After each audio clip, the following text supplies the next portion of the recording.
Hello everybody, a warm welcome to Wisdom from North. My name is Jannica and today I am so thrilled to have been able to manifest this very interview with one of my favorite spiritual teachers, Teal Swan. Teal was born with extrasensory abilities such as clairaudience, clairvoyance, clairsentience. She's a medical intuitive and she communicates with thought forms. Now, when Teal was young, she had to endure some traumatic experiences, being in a cult for 13 years. But she managed to escape when she was 19, and today she is internationally recognized as a spiritual leader and a spiritual catalyst that utilizes her abilities to help people and to teach them find bliss in the midst of even the most dark circumstances. Teal, much welcome to Wisdom from North. It's an honor having you here. It's an honor being with you. I discovered you like 6 months ago online. And I gotta say, it was kind of like love at first sight because your teaching just resonated with my whole body. And I was so happy when I found it. And I realized you spoke a lot about the law of attraction. And I thought to myself that I'm going to attract this into my life to have you on my show. And now I managed that. And that's so wonderful. And it was mainly like coincidences or synchronicities that made it happen. But there are several things I would like to speak to today. But I thought we could start with if we can try to understand in a way how it's like to be you. Because you've been born with these abilities. And I'm so curious about how you perceive reality. That's always a difficult thing for me because it's like I don't find people who are able to ask guided enough questions yet to really get into the heart of the difference between the way I see and the way that they see. That's always our biggest issue, especially in philosophy, is how do you know whether two people's realities line up when in reality we could be calling the same color purple, but we're seeing two completely different things, right? So basically, so far, what I figured out that's different is that I can't perceive negative space. So what that means is, it's like if you're sitting in a room and it's you and me. In between us, most people see clear, what they call air or space. But that doesn't exist in my reality at all. What I'm watching are these vibrating energy fields that are highly multicolored, that are always bleeding into one another. So it's not possible for me to sit in the room and not breathe you in. Makes sense? So I'm breathing you in, you're breathing me in. I'm breathing the wall in. And so people seem to sort of bleed out into the reality that they're living in more so than have like a finite, definite separation or division to what is them.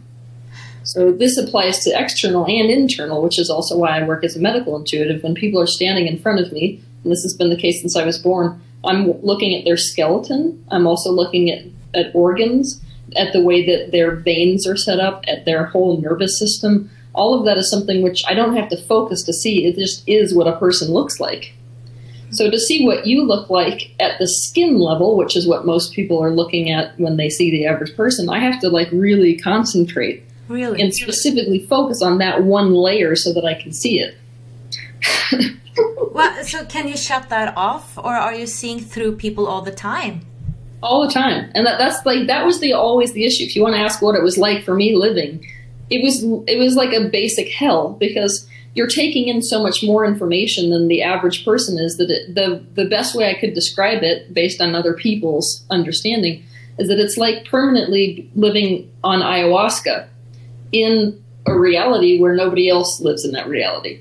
So when you're young, it's like, talk about feeling completely isolated. When you're talking about all these souls that are not incarnated yet, and about these different portals and different dimensions and different realities, the first thing that most people do in this society is to throw you into the institution and say there's something seriously wrong. She's schizophrenic or schizoaffective, or it's always that something's gone horribly amiss, right? So you sort of learn to shut yourself down into this. It was sort of like growing up with like a prison of glass, I used to say, where I could see out and they couldn't see in, because there was a whole lot of things I couldn't talk about without getting in some serious trouble, you know? So even though, I mean, you're millions of miles away or thousands of miles away, you can perceive my energy through a computer. Yeah, I'm watching it. Wow. Okay. So you're. Is there like? Can you watch or see spirits around me then all the time? Yep. Wow. Yeah, like the better that our cameras get, the better that it gets. So like when I look back at some of the pictures that were taken in the 1950s, you can still see all of that. I can still see the auric field. I can still see into their bone structure and everything. But depending on the quality of the camera, it shows up more or less. And this is doing nicely today. Okay, I think we might go into that later to ask who's around here. But I think it's important that we start to talk about the law of attraction, because that's something I really want to understand, because I'm a spiritual seeker. That's why I'm doing all these interviews, and I'm finding that I'm the more interviews I do, the more questions I get, and I guess I have a skeptical mind at the same time as I'm very open. So it's a paradox there. But yeah, wait, but your auric field is a paradox, so I would expect that. All right. You have a huge wall of the purple with the outside of that being green. So you're basically a violet with the compensation, which you came up with in this life, is very logical. So it's that sort of rift between those two dramatically different colors that creates that. Huh, I see. I had to go on a tangent, sorry. Well, I want to understand the law of attraction, because if it's true, I really want to get it before I die, you know? I really want to start applying it. Okay. So, to the people that are new to this, can you explain what is the law of attraction? The law of attraction is a highly misunderstood universal law. What we mean by a law is the same as the law of gravity. It's basically a binding tendency which exists in the universe. All laws are created within universes to assist in the expansion of our universe. And when we say expansion, what that means is the mind of Source, or the mind of what we would call God, which we are infinitely part of, is continually trying to self-realize. In order to understand more, it needs to gain as many perspectives as it possibly can. So it creates what we call a time-space reality. Our Earth is one of those things. It's a time-space reality. And prior to beings incarnating in that time-space reality, they agree upon tendencies which will help them to learn. So a tendency of Earth is gravity. Upon coming into this life, all of us agree with our thoughts to participate in the collective reality of gravity, right? Knowing that that experience, that contrast of not being able to fly, of having that kind of restriction, is going to cause certain desires to emanate within us. It's going to give rise to a specific perspective. So the law of attraction is a much larger law than gravity. It's what we would call the single binding law of our particular universe. So this is beyond our Earth. This includes our entire galaxy. So of the universe which we are living in specifically, the governing law, that's law number one, is the law of attraction. What it means is, as you came into this time-space reality, you agreed to the fact that your thoughts would be mirrored externally. That's it. So if you want to understand law of attraction, it's that simple. It's the law of mirroring. So the reason that we call this the law of attraction is, in the law of mirroring, there's no such thing as not. You can't step in front of a mirror and say, I'm not here, and have the mirror reflect not you. No matter what, anything you think is going to show up in the mirror. So they say that basically with the law of attraction, this is not an exclusion-based universe, it's an inclusion-based universe. Anything you think of is. So if I'm thinking, no shark, then I'm focusing shark, it will mirror. Make sense? So we can use this to our advantage once we're aware of it. We can say, okay, anything I focus on becomes part of my reality. And so I can attract, mirror, in my reality anything I want to. So if I think, teal swan, teal swan, teal swan, she must show up in my reality. Makes sense? Yes, that did happen. But, I mean, you can't manifest the things that are not possible, like flying, for instance. I mean, you have Yes, to... you can. you can. Yes, you can. This is where we need to get so far outside of our reality. So far, because what we're calling reality is just us agreeing to certain principles and beliefs. If you wanted to sprout wings today, you literally could. But how many of us, honest to God, believe that we can? Do you believe you can? No. Otherwise, I would sprout them. But that's because of the way that I was raised. But this is the frustration of my life. I also bought into a collection of beliefs which do not mirror what my other self, that I can align with completely, knows ultimately. And this is the case with the majority of us. The majority of us, at some level, we have this innate knowing about who we are, where we come from, why we're here, also what we're capable of doing.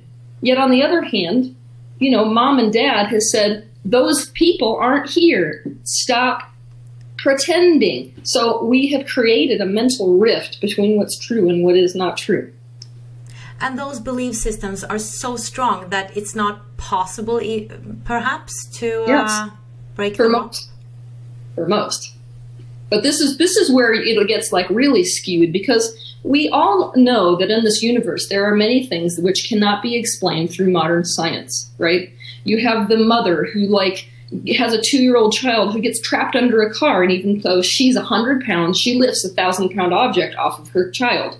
This is not new. This is something that we've seen over and over again. And it gets even crazier when you go to the Eastern world, where, you know, when last time I went to China, I was watching 5-year-old children bend bars of steel that not even like your average Hulk Hogan could have even made a dent in.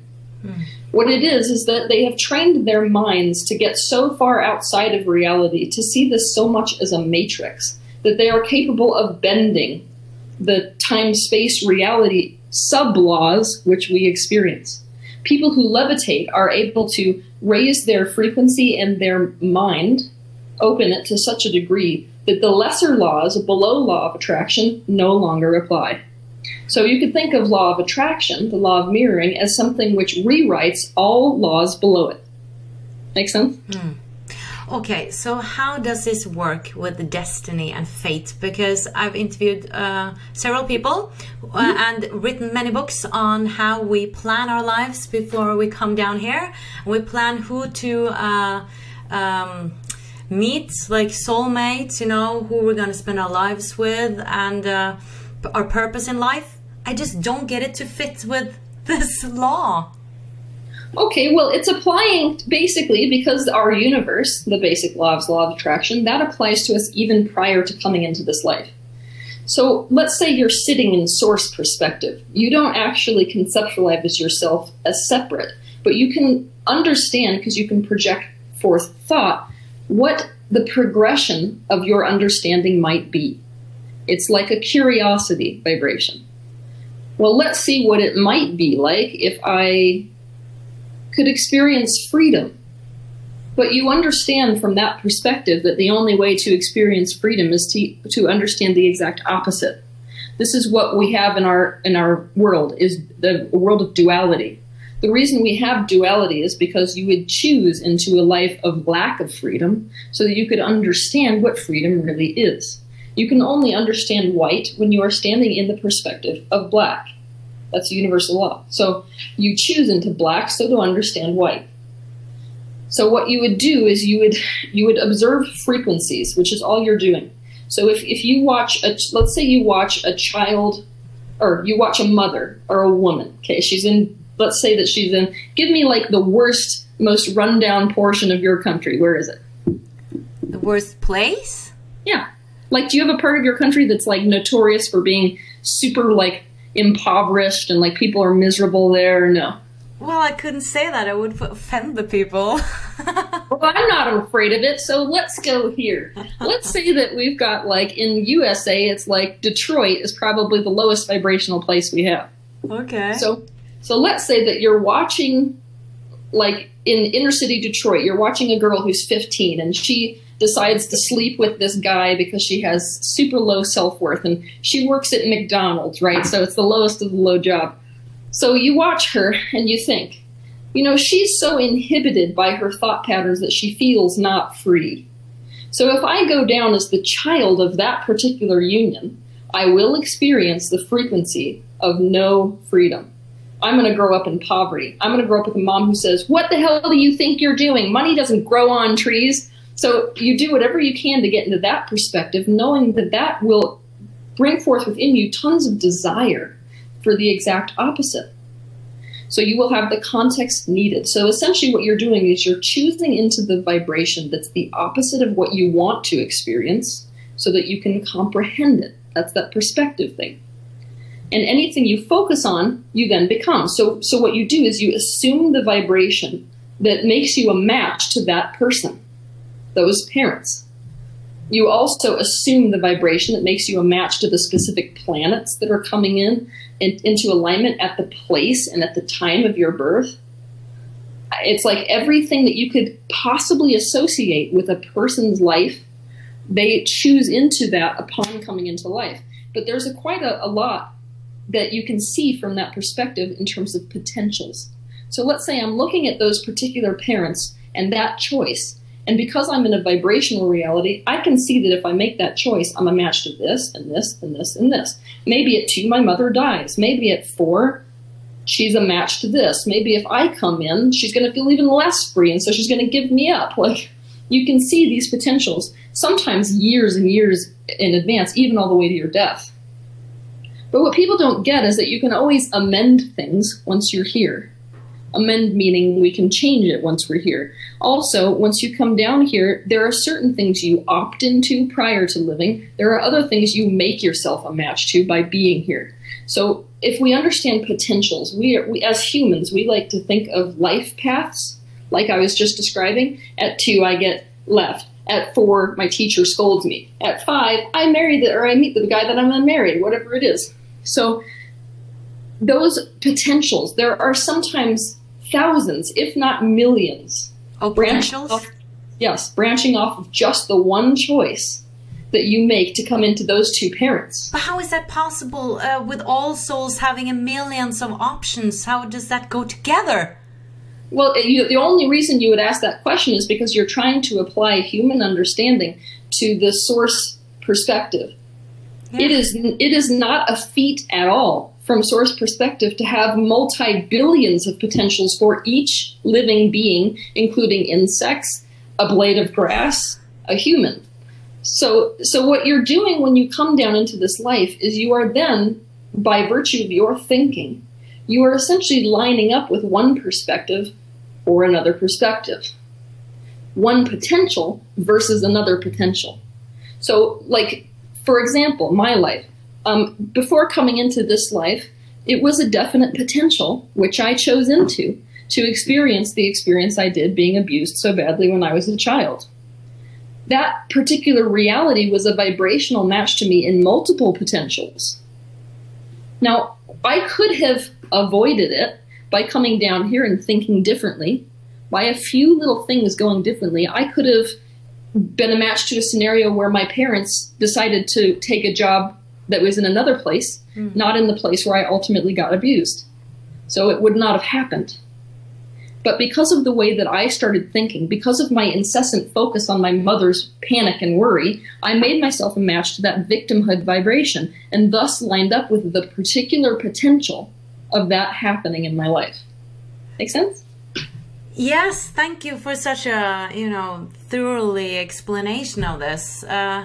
It was not a simple answer, but I do understand it more.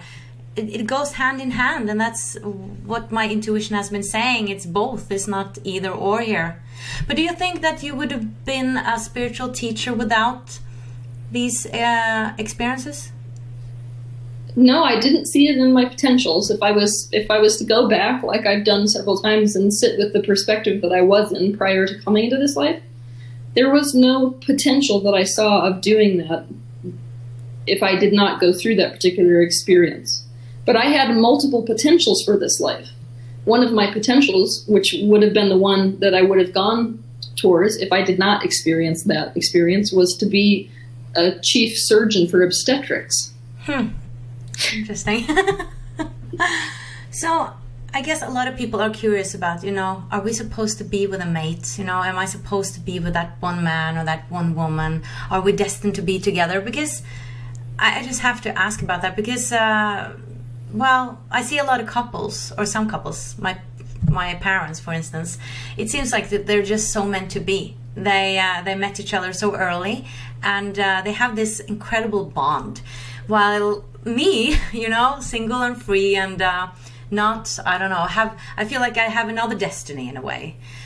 So, are there people who have are supposed to be with one person, for instance, their whole life?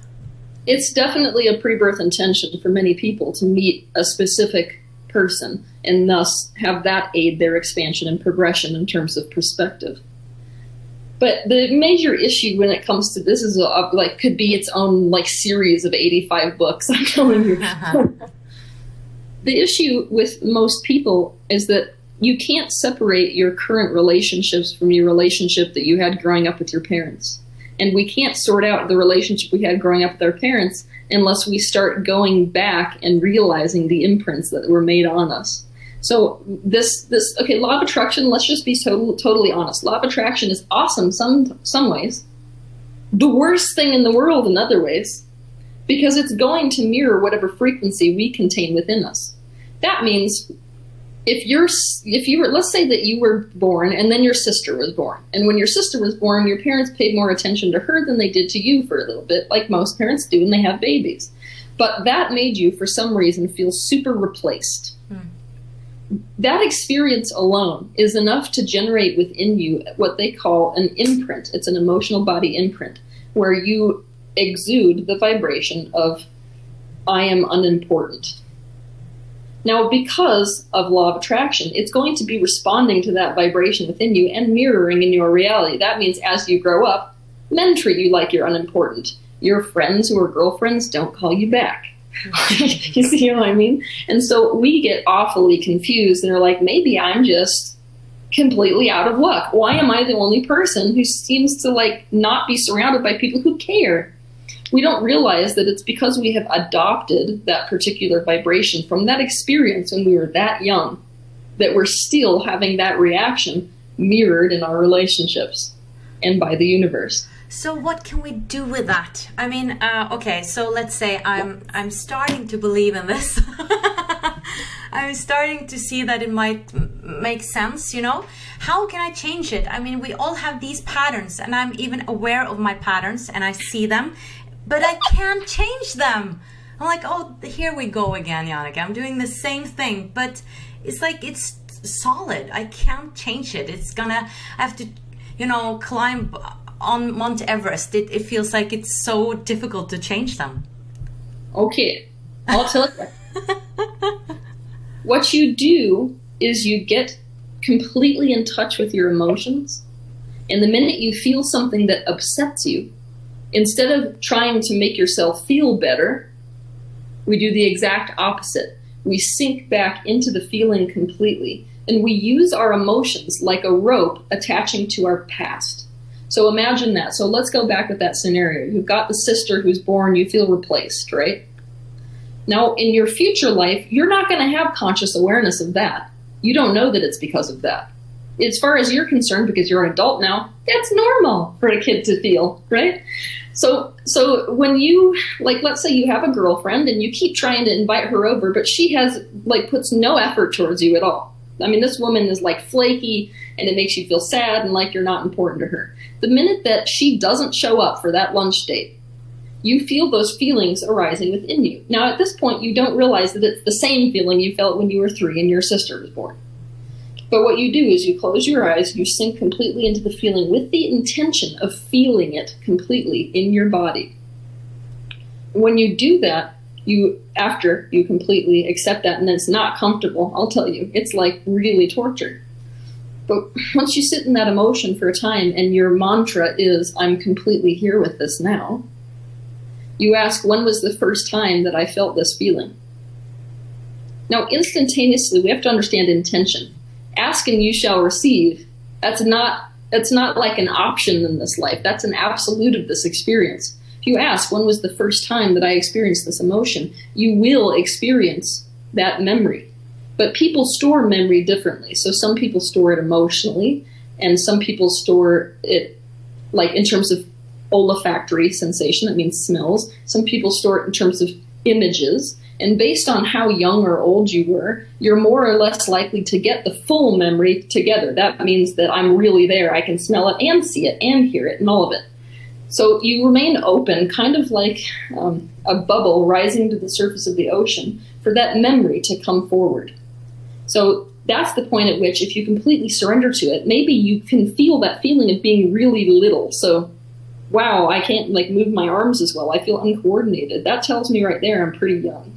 Now, what am I seeing in my reality?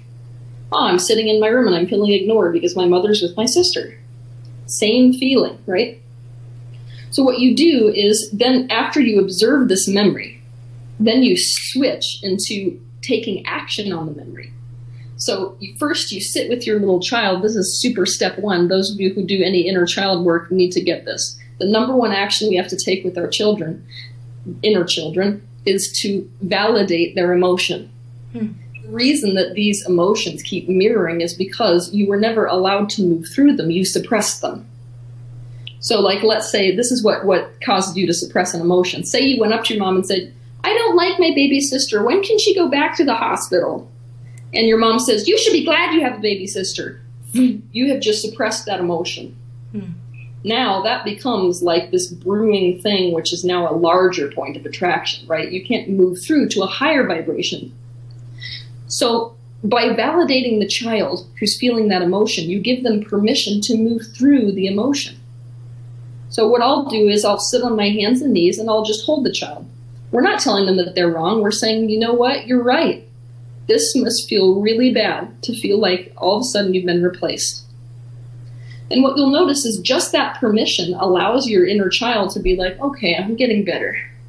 So they start to calm down. You'll start to see the emotions subside. That's your indication right there that it's time for you to take action. So what I like to do with my inner child is to grab their hand and walk them right into mom and dad and be like, do you know what's happening right now? Because of the attention you're giving on just the baby, you're ignoring the fact that you're making your other child feel replaced.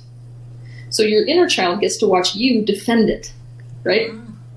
And then you provide the child with whatever need is not met. So if mom and dad can't meet their needs right then and say, oh, we're sorry, we didn't mean to, you provide them with a new parent, or you provide them with a new playmate, or somebody that makes them feel like they're better. So once you watch that improvement, this is what you got to understand is going on.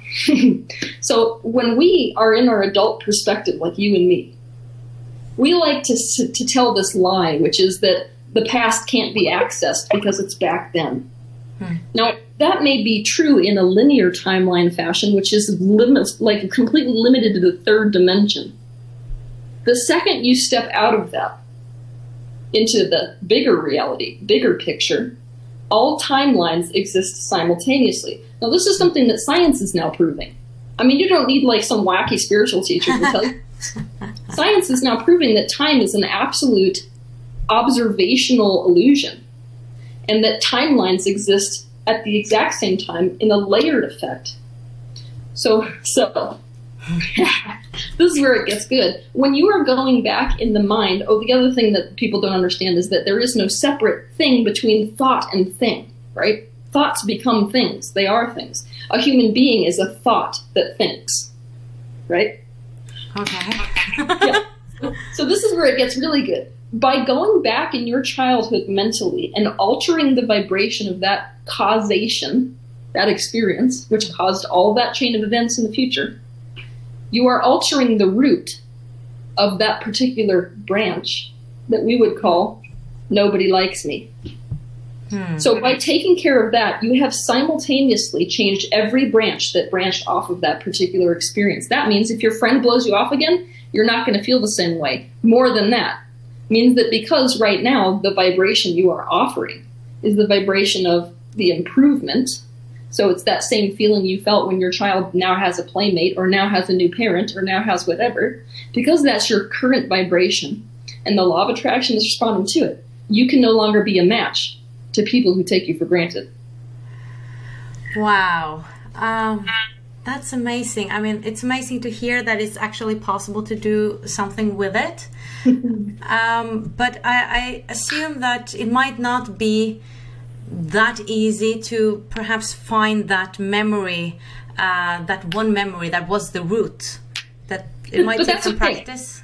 Yeah, it takes practice, but that's okay too, because what you have to understand is that when you ask that question, when was the first time that I felt this, whatever experience comes up is valid. Okay. So if what happens, which you'll find sometimes, because here's the thing with children, up until age 8, your cerebral cortex is not formed yet, and so you're experiencing the world mostly through felt perception. So you feel the world before you conceive of the world. Okay. Now, most of your memories, therefore, at that age, which is the most important age, is only going to register in you through emotion. So what will happen when you ask that question is that the emotion itself that you're having might intensify. What that means, or it might shift into something even deeper, what that means is that you're having the memory. And we have to understand that the most important part of this particular experience is not that we're altering the memory, like I explained. The most important part isn't that we're like saving the child.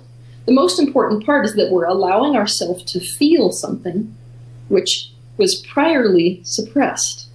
Because what's causing us the most problem in our life is those suppressed emotions. That's why they're subconscious. I mean, consciously, you know you don't want a friend that takes you for granted. So obviously, if this was all conscious, that wouldn't be an issue. We struggle with what's subconscious. Subconscious means we've disowned something. Subconscious means we have rejected something. Subconscious means we have suppressed something. So just in the experience of allowing yourself to completely experience that feeling, like surrender to it. You're flowing downstream in a river. If it kills you, then it kills you. That type of surrender is what it takes for you to integrate that emotion and no longer be resisting it. See? So you must move through the emotion. This is what we got to get about emotions. If we let ourselves really feel a feeling, we flow through it quite quickly. And I'll tell you this even in my personal practice, because I work mostly with people, and the majority of my clients are terminally ill. So you can imagine what that's like. Today you just found out, bam, you have 2 weeks to live, right? Now try to imagine a grief process for that one. Now what I notice is that the people who suffer the most are the people who try to suppress that emotion, try to feel better about it. We don't want to go there. So what we're calling for, if you understand law of attraction, is a complete reversal of what we would normally do. The self-help industry says, look, you have the power to feel better. I'm going to tell you, guess what? If you're trying to feel better, you're trying to avoid something. So basically, if we let people completely go through the grief process, that means when they get mad, they get really mad. They smash crap. They get super pissed, right? If they get sad, they let themselves sink into a depression. Sit in bed. Stop trying to get better. And guess what happens? They move through it so damn quickly, it would blow your mind. In 2 weeks, I can have these people happy about the fact that they just got a death sentence. Not only happy about the fact that they just got a death sentence, feeling like, you know what? I don't have to die. Woo! Yeah, because I started hearing that it's something on this planet that we are resisting things all the time instead of allowing. Yeah. Well, because way back when we got the idea that living a successful life means being happy 24 hours a day. Right. Uh-oh. Yeah. And all the positive thinking. I mean, in the beginning, I really believed in that. But then I realized that that was not the right thing either. That you need to look at your dark spaces or your shadows. I just interviewed Dr. John DeMartini, and he is talking a lot about that you need to own all your traits. And he doesn't even call it shadows. He says that because he says it's just another trait that has light in it. And dark and light has dark in it too, and yeah. Exactly. So what I like to explain to people, and it's pretty easy to understand spiritual progression in this way. What we're doing in the very first part of our practice, because like let's say that we opt into an uncomfortable life. How many of us honestly got into spirituality because we felt good? Yeah, none of us. Most of us opt in because we're in hell, and it's like, you know, if I don't find something else that's going on here, I'm going to shoot myself. So basically, what we do is we step out of it into our first type of power. So you could imagine us being down in this deep, dark well. And when we first hear about you can improve your life with your thoughts and positive thinking, we're like, oh my gosh, I can get myself free. So you do. You think positively, your life changes, you get out of the hole. Now, there's still some part of you that's like, you know what, now I'm not all together because I'm still resisting that whole. So you take that light, which you have captured, and you dive with it back down into the subconscious, back down to all these dark spaces, and so the two become one, right? That's great. I mean, you just explained my path, my way, you know, because I started out there and it helped me, but now it's kind of like, okay, I needed that in order to come here, in order to progress further. It's just magical in a way. Yeah, so get ready for the next step, because the next step is where it gets really magic, because now you have the capability of creating your reality with your focus, but you're also not creating reality because you're avoiding something. Right. So that's the definition of pain. The definition of pain is basically to be propelled in the direction of something because you're trying to get away from something else. That's a painful condition, and that's where most of us are coming from when we enter spirituality. When we're no longer running from something, and that's not what's creating what we want. So I'm not like wanting wealth because I'm scared of poverty. It becomes choice. So do you feel pain when you go into a buffet and you choose pineapple to put on your plate instead of celery? No, it's just a choice. So that's what life becomes about. It becomes this beautiful experience where you're choosing what to experience and you're not avoiding anything. It's like amazing. That's really the inner peace which people watch in these enlightened beings and say, oh, it must be like 24-hour joy. No, it's the willingness to experience anything and the choice because you know you have it. But what I'm a little bit worried about when I get in a low state or I get a little bit depressed is that, oh no, now I'm attracting, you know, more of this feeling, and I want to be happy because I want to attract good things. And then I do the opposite in a way, it just gets blurry.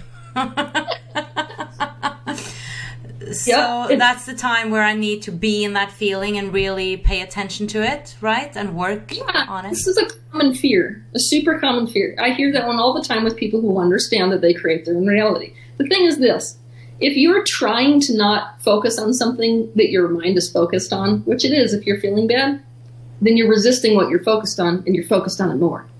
So we either get to spend, this is the way I like to put it to people, you either get to spend a week trying to avoid something that you are subconsciously thinking about, or you get to spend an hour intensively looking at it and it will manifest. That means that, like, let's say that I'm sitting here in the room and I feel that feeling and I go into it, but I recognize what that emotion is. Then suddenly the TV will turn on and I'll see a horror film, or, like, you know, everything will line up with that. But the thing is that you're aware of it. So what we have to understand is that the experience of the perspective and the vibration of being in an experience and observing the experience is two separate vibrations. So the minute you shift into that observing mode where you are willing to experience, that in and of itself shifts the vibration higher. Oh. So what will happen is you'll be aware of the TV showing you a horror film and why that relates to the emotion you're feeling. And you'll be aware of why your friend just called and completely canceled on you because you're aware of the feeling. And so it's not going to manifest as the horror experience in your time-space reality. It's going to manifest as the awareness of all these things occurring. Make sense?